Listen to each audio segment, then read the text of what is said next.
The roots of the United Nations can be traced back to after World War I. Its predecessor, the League of Nations, was a protective agency built on using collective security to prevent conflicts and wars. The first mention of this type of community can be found in Immanuel Kant's Perpetual Peace, a philosophical sketch written in 1795. The idea for the actual league can be traced to British Foreign Secretary Edward Grey, which was then adopted by President Woodrow Wilson, who made it the crux of his 14 points. Ironically, the United States opted out of joining the League of Nations, and this is thought of as one of the reasons that the League of Nations was ultimately unable to prevent World War II. Fast forward 20 years, World War II was raging across Europe. Hitler had taken over half the continent, and by now, the Allies were desperate for help. Enter Franklin Delano Roosevelt. As of 1942, FDR had been the President of the United States for a whopping 9 years. He was ready to fight. President Roosevelt and Winston Churchill of the United Kingdom put their heads together to fight the juggernaut of the Nazi regime. They met from August 9th to 12th, 1941, to discuss problems and solutions in the war. The result of their conferences became the Atlantic Charter, and was issued on August 14th, 1941. The charter was finally approved by 26 nations on January 1st, 1942, when representatives from all the nations signed the Declaration of the United Nations. By signing the Declaration, the Allies pledged themselves to the principles of the Atlantic Charter and kickstarted the long, twisting journey to world peace. Most of this journey was undertaken by Britain, the United States of America, and the Soviet Union, collectively known as the Big Three. The first meeting was at an estate in Washington, D.C., known as Dumbarton Oaks. The Dumbarton Oaks Conference took place from August 21st to October 7th of 1944. Though this conference was pivotal in deciding the purpose and general structure of the organization, conflicts between the major powers led to the abrupt end of the conference, especially those concerning membership of the nations and how voting would work. Dumbarton Oaks can be regarded as possibly the most important of all of the conferences. Charles E. Bolin, a diplomat who represented the United States of America, commented about the conference, quote, "Dumbarton Oaks settled all but two issues regarding the organization of the United Nations, the voting procedure in the Security Council and the Soviet pressure for the admission of all 16 of the Soviet republics to the General Assembly. It took the conference at Yalta, plus further negotiations with Moscow, before the issues were solved."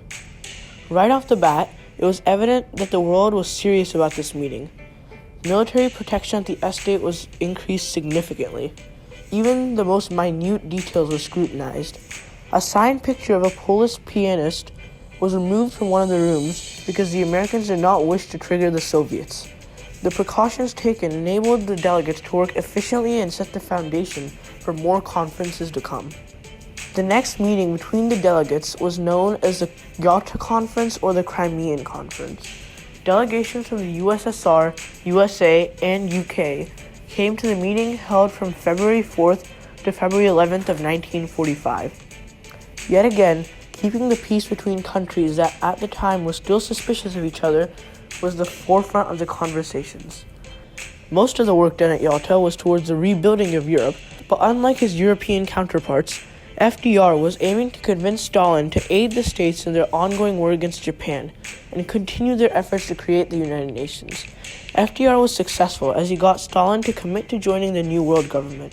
Sadly, he wouldn't live to see the establishment of the United Nations, for he died a mere 6 weeks after the adjourning of the Yalta Conference. The final stop on the road to the creation of the United Nations took place in San Francisco at the United Nations Conference on International Organization Proceedings, colloquially known as the San Francisco Conference. Delegates from 50 nations who had pledged themselves against the Axis came as a result of the Big Three and China's invitations, and from the 25th of April to the 26th of June 1945, over 3,500 delegates and staff put their heads together to form the new world government. Since the San Francisco Conference was the final conference that contributed to the establishment of the United Nations, it was by far the most extensive and renowned of all the conferences. The main purpose of the San Francisco Conference was to determine the purpose and structure of the United Nations. The work undertaken by the members of the separate delegations was aimed towards the drafting of a charter for the United Nations.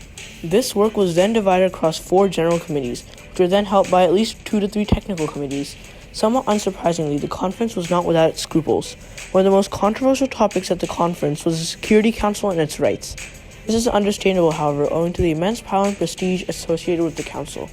Smaller nations do not wish to grant the larger nations veto power, but owing to the juggernauts known as France, the USSR, the UK, the US, and China, the smaller nations were shunted aside, and the big three were given permanent seats on the Security Council.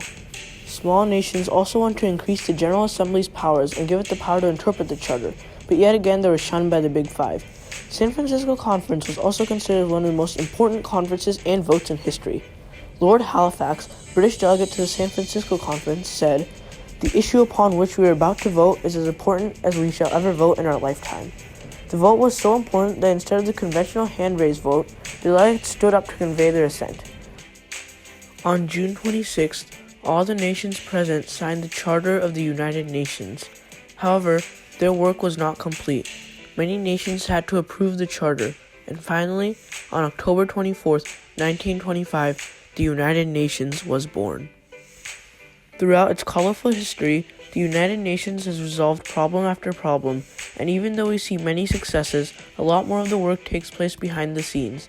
The specialty of the United Nations is breaking the barriers between countries to keep the people around the world safe. One such behind-the-scenes job of the United Nations is resolving a conflict over water ownership in Central Asia. In former Secretary General Ban Ki-moon's report, he said, "For example, the United Nations Regional Center for Preventive Diplomacy for Central Asia plays an important mediation role in promoting the responsible sharing and management of the region's water supply among the 5 Central Asian states. This type of mediation work is not done solely by the political arm of the United Nations. The United Nations Environment Program, UNEP, supported natural resources negotiations in the Central Highlands of Afghanistan. In most cases, the UNEP provides baseline information to assist negotiations, but on occasion has mediated with the consent of parties. Without the work of the United Nations, this small flare-up may have led to an international conflict, which could have resulted in the death of thousands. By breaking the barriers that kept all the countries apart for so many years, the United Nations was able to create a positive global community to keep its citizens safe for generations to come. The United Nations was founded in the aftermath of the most destruction that humans had ever witnessed. The League of Nations had failed miserably, and the UN had to protect the Earth from the greatest threat ever, humans. The most powerful weapon had been recently created, and it was of paramount importance that it was not unleashed on the world. This would have meddled with the psychology of the delegates, knowing that any moment there could be a conflict that ruined their countries. However, smaller nations would not have been as fearful of the nuke. Their minds were more concerned about their immediate fate. These countries were devastated by the war. Dr. Adam Chapnick of the Canada Forces College and the Royal Military Academy of Canada says, "If you consider the establishment of the UN to have begun well before the San Francisco Conference of 1945, then it is clear to me that the planners, primarily the Americans and the British, sought to create a new world organization to succeed where the old League of Nations had failed, preventing world war. Most of the material in the charter that refers to the more humanitarian elements of the organization were added at San Francisco to make the organization more palatable to the smaller powers.